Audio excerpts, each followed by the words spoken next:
The village council sent 3 men with a rope and a rifle and a dog, and the message that the orc in Owen's field was to be dead by sundown. Owen Halbrook had been plowing the South Acre when he had seen her the first time, 3 days ago. She had been hiding in the tall grass at the edge of the tree line, watching him work.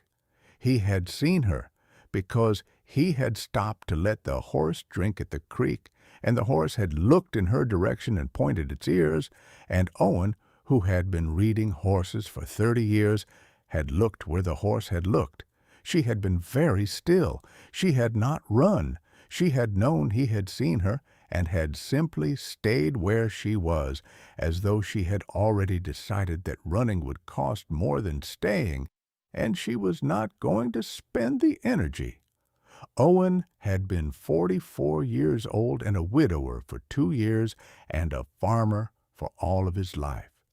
And he had known what he was supposed to do. He was supposed to go back to the village and report an orc on his land. The council would come with men, and they would do what the council did when orcs appeared on human land in this valley, which was what the council had done 3 times in the last 6 years.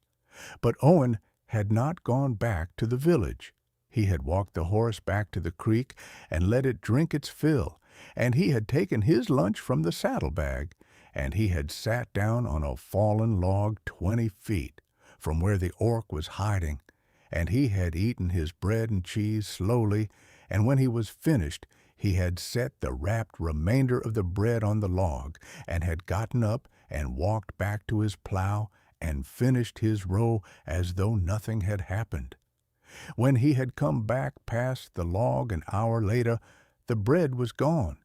He had done the same thing the next day and the day after. On the 3rd day, when he arrived at the log, she was sitting on it, not hiding, sitting. She had looked up at him when he arrived and had not moved. She was small for an orc, no taller than his own shoulder would be if she were standing, with skin the color of young wheat stalks in early summer and long dark hair tangled with forest debris. Her eyes were the color of polished river stones. She was wearing a torn cloak that had once been gray and a long shift dress beneath it that covered her to the ankles, and her feet were wrapped in strips of cloth that looked like they had been torn from the hem of the dress itself. There was a wound on her left leg, a long, shallow cut that had scabbed over but was swollen red around the edges. Owen had sat down on the log beside her. He had said nothing. He had taken out his bread and cheese again and had set half of it on the log between them. After a long moment, she had picked it up. She had eaten it slowly and carefully, the way a person eats who has learned that fast eating makes the stomach hurt after hunger. When she was done, she had said one sentence in accented common tongue. "My ankle is broken. I cannot run." Owen had nodded. He had looked at the leg. He had looked at the forest. He had looked back at the orc. "I have a barn," he had said. "There is a hayloft. You can stay there until the ankle heals. I will bring food. I will not tell anyone." She had considered this for a long moment. Then she had nodded once. Owen had helped her up. She had leaned on him heavily, because the ankle was worse than she had wanted to say, and they had walked the half-mile back to his farmhouse slowly. He had put her in the hayloft of the barn. He had brought her water and a proper blanket and some salve his late wife had made from yarrow and comfrey. He had not told anyone. He had not asked her name. That had been 3 days ago. Now 3 men were walking up the road toward his farm with a rope and a rifle and a dog. Owen saw them coming from the kitchen window while he was washing dishes. He recognized all 3 of them. Malden Pike, the council speaker, a heavy-set man of 50, with a loud voice and a habit of interpreting his own opinions as the consensus of the village. Hoff Barron, a younger man who worked at the smithy and who did what the council asked because his mother was ill and the council paid for her medicine, and Rowan Crest, who was the closest thing the village had to a constable, a thin, careful man who did not seem to enjoy the work, but did it competently. They had a brown and white hound on a lead. Owen set down the plate he had been washing. He dried his hands. He took his father's rifle down from above the mantel, checked that it was loaded, and set it on the kitchen table where it could be seen from the door. Then he walked outside to meet them at the gate. Malden. "Owen, we had a report. A man named Teller saw an orc on your land 3 days ago. Saw her go into your barn. Teller took his time coming to us because he thought you might handle it yourself. When you did not, he came to us this morning. The council met. We are here under council authority." Owen thought about Teller. Teller was a trapper who worked the edges of the Hallbrook property with Owen's permission, running a small line along the creek. He had not mentioned seeing an orc. That had been 3 days ago as well. Teller had apparently spent 3 days deciding whether to report or not, and then had reported. The timing was not accidental. Teller owed Malden Pike money. "I handled it," Owen said. "I handled it by letting her stay in my barn because her ankle is broken and she cannot run, and she is not doing anyone any harm." Malden Pike's face did not change much, but it went still in the way that faces go still when a man is organizing his anger. "Owen, this is the part where you tell me that you did not actually let an orc shelter in your barn. This is the part where you tell me that Teller was mistaken." "Teller was not mistaken. She is in the loft. She has been there for 3 days. She will be there for perhaps 2 more weeks until the ankle can hold weight. Then she will leave. That is the entire situation." "That is not how this works." "That is how it works on my land. Owen, this is the valley's land before it is your land. The valley has rules. One of the rules is that orcs who come through are dealt with at the border. Orcs who make it past the border and set up anywhere are dealt with on sight. This is not a rule I invented. This is a rule the council voted on 16 years ago after what happened at Morston. You were at that vote. You voted yes. I was 28 years old, and I had been at a funeral the day before for a friend who died of something that had nothing to do with orcs. I voted yes because I was tired and angry, and everyone else voted yes, and I wanted to go home. I have spent 16 years thinking about that vote. I will not uphold it today." Malden Pike looked at Rowan Crest. Rowan Crest did not look back. Rowan Crest was looking at Owen with an expression Owen could not read. Hoff Barron was looking at the dog. "Owen," Malden Pike said, "we are going into your barn." "No, we are the council. We have authority." "You have authority in the village. My land is not the village. My land was my father's and his father's and mine, and it is outside the village boundary. You can stand at my gate all morning and argue about it, but you are not going past my gate today unless I let you." Malden Pike moved. He took a step toward the gate. Owen did not move from where he was standing, which was directly in front of the gate, between the 3 men and the farm. "Malden, I have a rifle on my table inside the kitchen. I have another in the barn loft. The orc is not armed and cannot run. I am armed and not running. The hound is good for tracking but not for fighting a man. Hoff is here because his mother needs medicine, not because he wants to shoot anybody. Rowan is here because it is his job, and he does his job but he is not eager. You are here because you believe the vote from 16 years ago still binds everyone in the valley. I am telling you that it does not bind me today. Go home, Malden. Hold another vote. Vote again.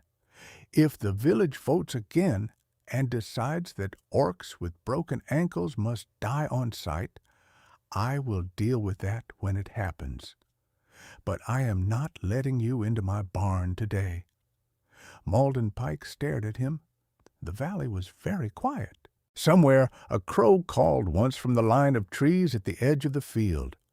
Rowan Crest spoke for the first time. He spoke quietly, not to Owen, but to Malden.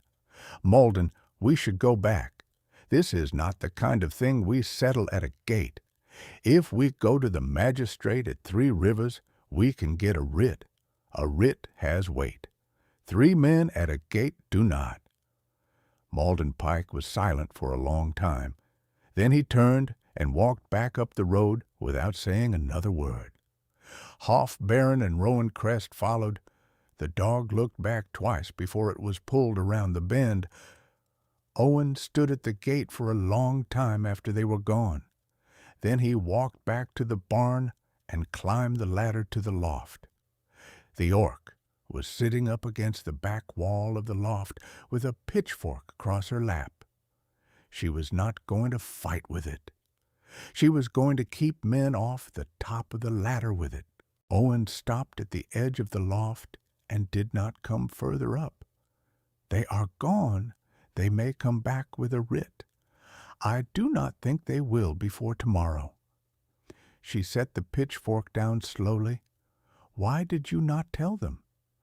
I did tell them. I told them everything. You could have let them take me. I could have. Why did you not? Owen thought about this. He thought about the vote 16 years ago and the funeral the day before and the 16 years of thinking about it. He thought about his wife Tessa, who had died 2 years ago, and who had once told him in the last month of her life that the thing about regret was that you only knew what you were going to regret after you had already done it. And the trick was to live in a way that did not generate regrets you could have seen coming. Because I am tired of being the kind of man who votes yes. Because everyone else is voting yes. I am 44 years old and I have 20 more years in me if I am lucky, and I do not want to spend them regretting another vote. What is your name? Kiva. Kiva. I am Owen. I know. The man called you Owen. And Holbrook. Yes. She looked at him. Owen Holbrook. If they come back with a writ, they will kill us both. They will not kill me. They will arrest me. Killing a farmer on his own land without a trial would be more than even Malden Pike can manage. They will kill you unless I stop them. I will stop them. How? I have an idea, but I need to plant seeds first. What? I need to plant seeds. Owen had a plan. The plan involved the one fact about Malden Pike that Owen had known for 20 years and had never had reason to use. Malden Pike had a brother. The brother's name was Ephraim Pike, and Ephraim Pike had left the valley when he was 23 years old and had married an orc woman named Dashra in the town of Farlow, and had lived there quietly for 19 years with his wife and their 3 children.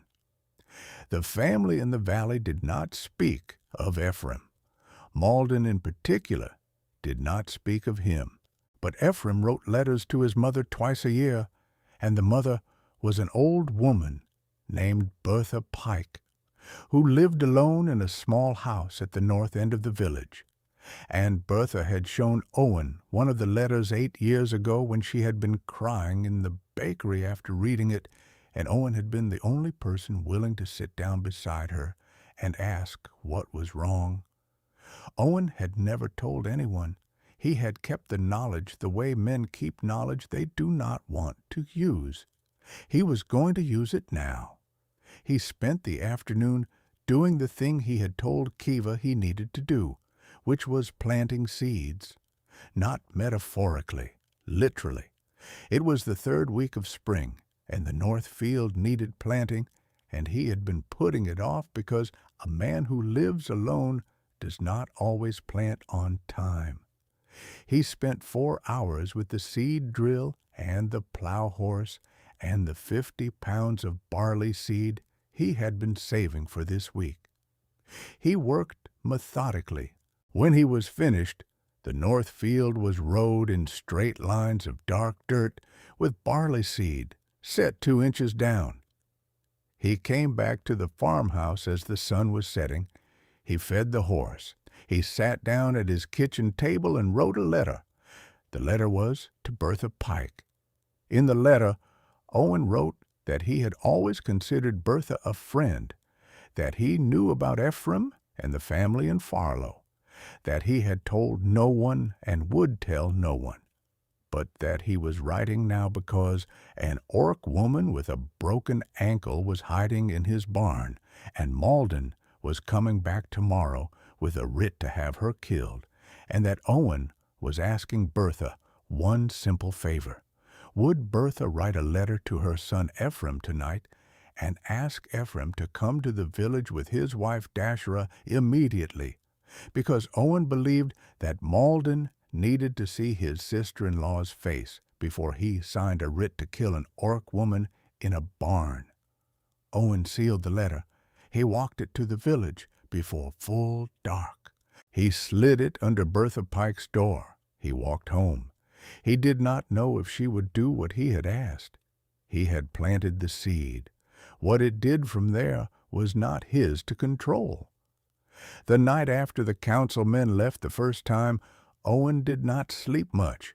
He lay in bed, listening to the wind against the shutters and running through the possibilities in his head the way a man who has spent his life preparing for weather runs through weather possibilities. He thought about the writ. He thought about how long it would take to ride to 3 Rivers and back. He thought about the valley and the 16-year-old vote, and the way small decisions made at tired meetings became laws that killed people. He got up twice to check that the kitchen rifle was still where he had left it. At dawn he made breakfast for himself and climbed up to the loft with a second plate. Kiva was already awake, sitting against the back wall the way she had been when he had seen her yesterday. He handed her the plate. He sat down at the edge of the loft. "Kiva, I need to ask you something, and I need you to tell me the truth." "Yes." "Where did you come from? How did you get here? I do not want to use the information against you. I want to know so that if someone else asks me, I know what to say and what not to say." She thought about this for a long moment. Then she told him. She told him that her clan had lived in the high pastures above the river country of Carrow, 6 days north of Owens Valley. She told him that 5 years ago, a lord named Brant Vollen had decided to seize the grazing lands and had sent men to drive the clan off. Some had been killed. Some had fled east. Her family had fled west. She told him about her mother, who had been killed in the first attack, and her father, who had been killed 2 years later, in a town where he had been trying to earn wages to get them passage across the river. She told him about her older brother, who had disappeared during the 2nd year of flight, and whom she assumed was dead, because if he were alive, he would have found her by now. She told him that she had been walking alone for the last 11 months, moving from place to place, working when she could find work that did not ask for papers, sleeping in the forest when she could not find work at all. She told him that she had broken her ankle 2 weeks ago when she had fallen off a low cliff in the dark while trying to get around a roadside checkpoint, and that she had hidden in the forest on the edge of his land because she could see from the forest that the farm was well kept and had a woman's touch in the garden, and she had thought that there might be a kind woman here. When she had watched him for a day and seen only him and seen that he worked alone, she had almost moved on. But the ankle had been getting worse, and she had not been sure she could reach another farm. So she had stayed, and she had been seen, and then fed, and then helped. Owen listened to all of it without interrupting. When she was done, he said, "There is no woman here. My wife died 2 years ago." "I am sorry. She was the one who kept the garden. I have kept it going because she kept it going. It was hers. That is why it looks like she is still keeping it." Yes. They ate in silence for a while. Then Owen said, "I will not tell Malden any of that. If he asks, I will say I do not know, which is what I will continue to say. All right? How long has it been since you ate with someone at a table?" "A table?" "Yes," she thought. 3 years. At my brother's fire 3 years ago, we had rabbit and bread that he had traded for. "I will bring dinner up here tonight, and we will eat it together in the loft. That is as close to a table as I can offer without bringing you into the house. And I cannot bring you into the house because if they come back with a writ, I need to be able to say you have not been inside the house, which is a truthful statement I can make. That is kind. It is practical, but it is also kind." That afternoon, after the first council visit, Owen had gone to the north field and had sat on the edge of the plow for a long time before starting the seed drill. He had been thinking about the writ that Malden would ride to 3 Rivers to obtain. He had been thinking about how fast Malden rode. He had been thinking about the fact that 3 Rivers was 4 hours there, 4 hours back, assuming the magistrate was present and willing to sign immediately, which he usually was because he was the kind of magistrate who signed anything that looked official and collected his fee. So 8 hours, plus whatever time Malden spent in 3 Rivers being charming. Call it 12 hours total, which meant the writ would arrive the next day at the earliest, probably around noon, which meant Owen had until noon tomorrow to set something up. And sitting there on the plow, Owen had thought about Bertha Pike and the letter she had shown him 8 years ago in the bakery, and he had realized what he was going to do. So he had planted seeds.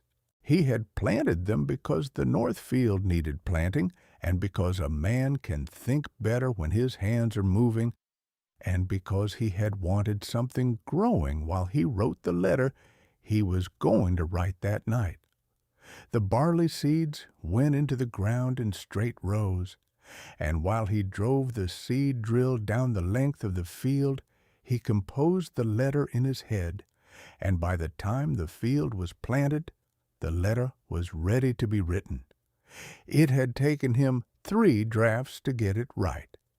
He had wanted it short enough that Bertha could read it quickly and long enough that it contained every piece of information she needed. He had wanted it to be clear that he was not threatening her. He was not going to tell anyone about Ephraim whether or not she helped. He was asking for a favor, not demanding one. If she chose not to help, Owen would find another way, and Bertha's secret would remain a secret. He had walked the letter to her door himself because he had not wanted to trust it to a boy. He had slid it under the door at full dark and walked back home through the fields by moonlight. He had not known whether she would read it that night or in the morning. He had not known whether she would act on it or not. The walk home had been the longest walk of his life. He had not known yet about the barley. In the morning, Owen went to the barn with breakfast for Kiva. She was sitting at the edge of the loft this time, with her legs dangling over the edge. Her ankle was wrapped in clean cloth and propped up on a wooden chest. She looked stronger than she had yesterday.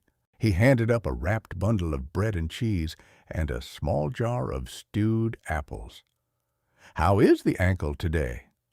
"Better. I can stand on it if I am careful. I cannot run yet." "Can you walk slowly?" "Yes." "Then if Malden comes back with the writ this afternoon, you and I are going to walk into the village together, slowly, to the square, in front of everyone." She looked at him. "That is the plan?" "Part of it. The other part is that I wrote a letter last night that may or may not have arrived at its destination. If it did, someone else may be in the village square when we arrive. If it did not, we will have to think of something else, quickly." Kiva considered this. "You are planning to walk me into the village with a broken ankle?" "Yes." "To be killed in front of everyone?" "No, to not be killed in front of everyone. The difference is the letter." She thought about it for a long moment. "I trust you." "You should not entirely." "I do anyway." The council came back just after noon. 5 men this time. Malden Pike, Rowan Crest, Hoff Baron, and 2 men Owen did not recognize, a heavy-set man with a writ case on his belt and another man behind him with a ledger, the magistrate's clerk, and a deputy. Malden Pike had gotten his writ. He came to the gate and read it aloud without ceremony. The writ authorized the lawful killing of 1 female orc in the barn of Owen Hallbrook, and the arrest of Owen Hallbrook for harboring said orc in violation of the council ordinance of the 16th year of the current governance. The writ had the magistrate's seal. Owen listened to the reading and did not interrupt. When it was done, he nodded slowly. "All right." Malden Pike blinked. "All right. All right. The writ is read. I am going to ask one thing. Before you arrest me, and before you kill her, we walk into the village together, all of us, her included. She is capable of walking slowly. I want the village to see her walk in. I want them to see her face. I want them to see mine. If after that walk you still want to execute the writ, execute it in the square. I will not resist." Malden Pike stared at him. "Why?" "Because if a killing is going to happen over a broken ankle in a hayloft, I want the village to see what they are killing. I want your brother to know what was killed in his valley." Malden Pike went still, not angry, still. His face changed color. He did not speak. Rowan Crest spoke. "Owen, what are you talking about?" Owen did not answer Rowan. He kept looking at Malden Pike. "Malden, we walk to the square, all of us. That is my request. If you deny it, you deny it, and the deputy kills her here. But I am asking you for the walk, in front of the village. That is all I am asking." Malden Pike did not move for a long time. Then he said, "Fine, we walk." They walked. Kiva came down from the loft with Owen's help. Owen had prepared a walking stick for her, cut from oak and fitted to her height. She leaned on the stick and on Owen. They walked down the road toward the village at the pace she could manage, which was slow. Malden Pike and the clerk and the deputy walked behind them. Hoff Baron walked off to one side. Rowan Crest walked beside Owen, looking troubled. By the time they reached the edge of the village, word had spread ahead of them somehow, and people were coming out of the houses and out of the shops and standing along the main street. They watched in silence. Kiva and Owen walked past them. Nobody spoke. They reached the village square. In the square was a fountain, an old stone thing that Owen's grandfather had helped build. Beside the fountain were three people who had not been in the square an hour ago. A tall, middle-aged man with gray at his temples, a tall orc woman with pale green skin and long black hair and a solid, steady build. Three children, two boys and a girl, the oldest, perhaps 16, with skin the color of spring wheat, standing beside their parents. Behind them, sitting on the edge of the fountain, was a very old woman with white hair, holding a cane. Malden Pike stopped walking when he saw them. The whole party stopped. The village stopped. Bertha Pike stood up from the fountain slowly, leaning on her cane, and walked to the center of the square.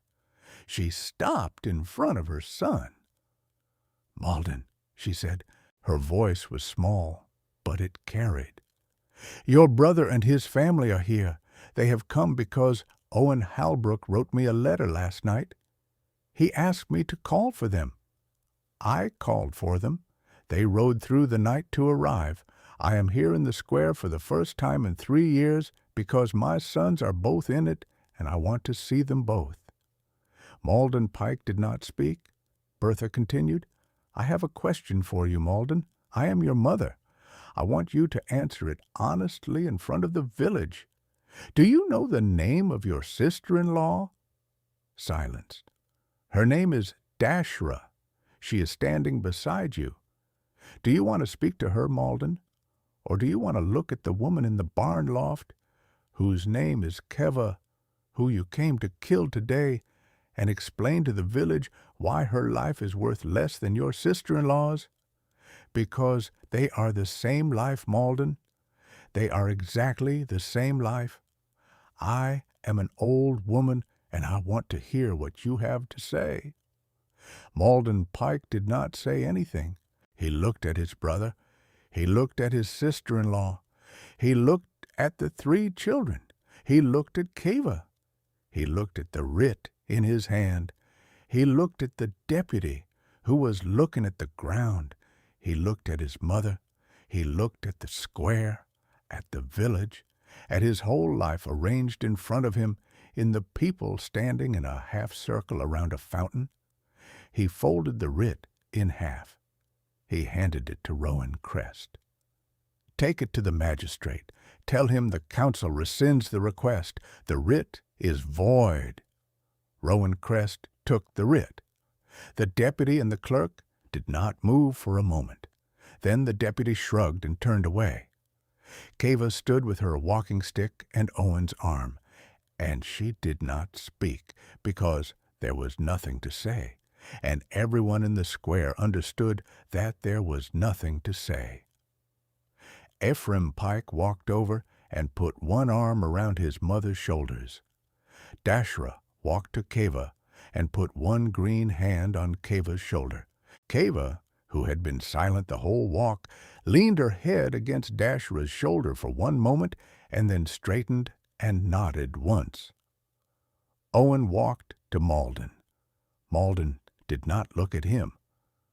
"The north field is planted," Owen said quietly. "The seeds are in. The barley will come up in 10 days. If the rain holds, I have to get back and tend the horse. Keva will stay in my barn until her ankle heals. When it heals, she will decide what she wants to do next. I expect to never see a writ on my land again." Malden Pike nodded without speaking. Owen took Keva's arm. They walked back home. The 16 days until the ankle healed were the strangest 16 days of Owen's life. On the morning of the first day, the barley seedlings appeared above the dirt in the north field, pale green and fragile and inevitable. On the evening of the third day, Dashra rode out to the farm on a small gray horse and sat with Keva in the barn loft for 2 hours.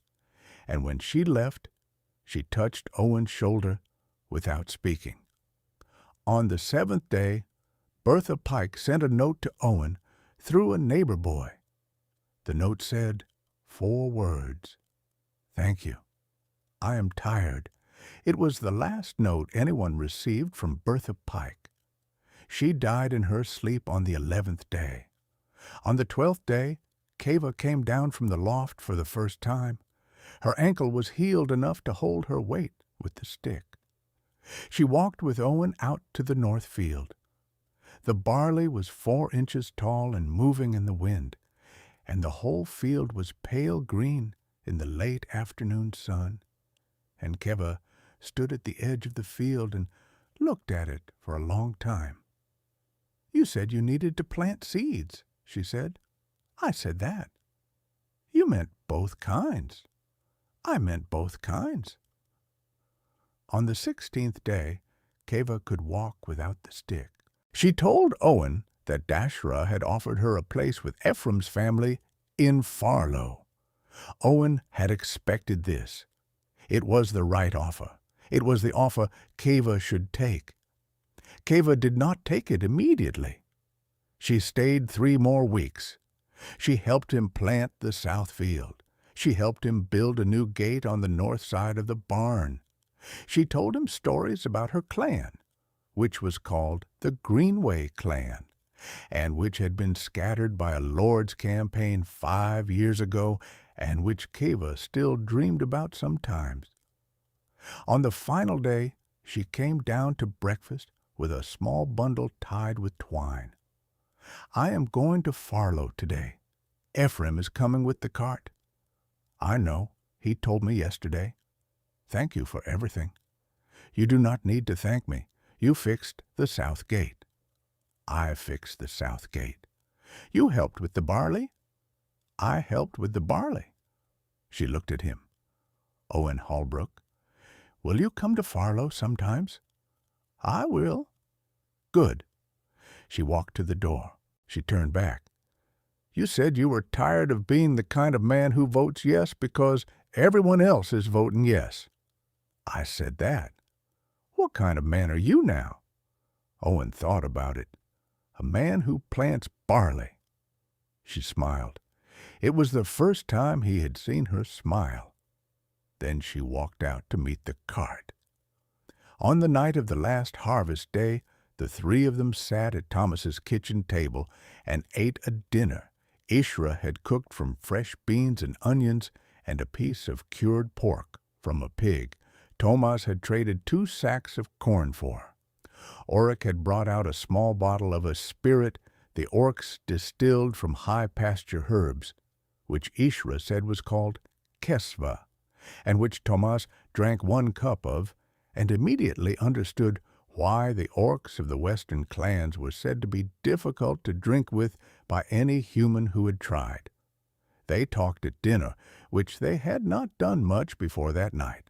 Oric told the story of his 4-month walk east to find his cousin, which Thomas listened to and then asked one quiet question about, which was whether Oric was certain he wanted to stay on a farm in the low country instead of going north to the free territories where there was land he could work for himself.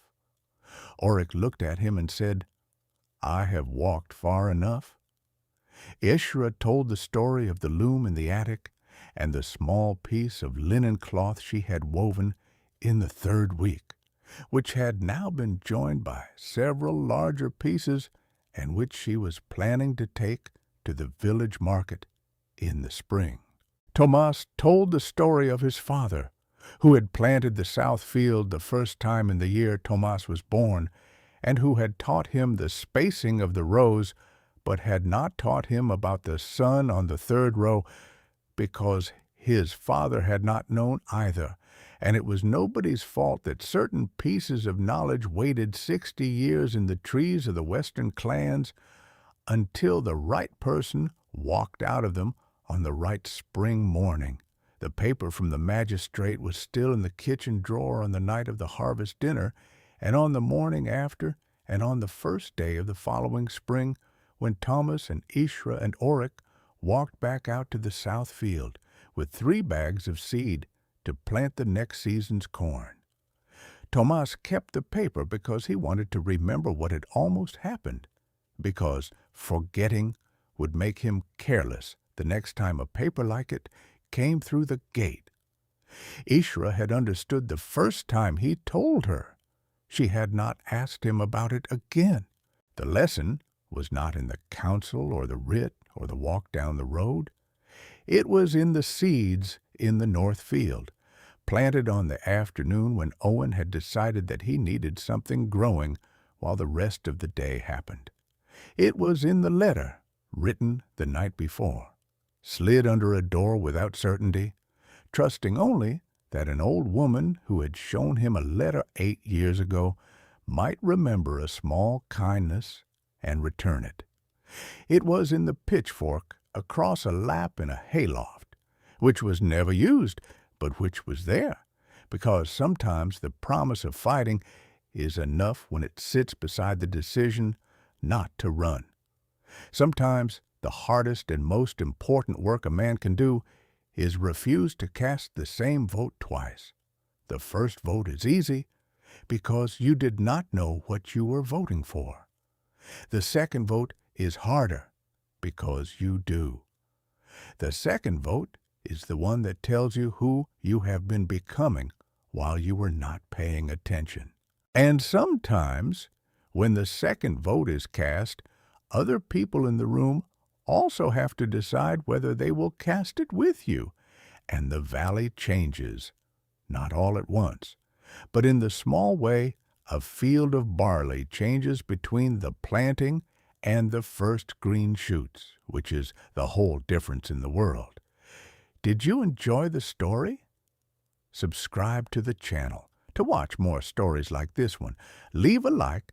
It helps the channel a lot. And drop a comment down below. I always read them and use your feedback to make our content better. Thanks so much. The Orc Keeper.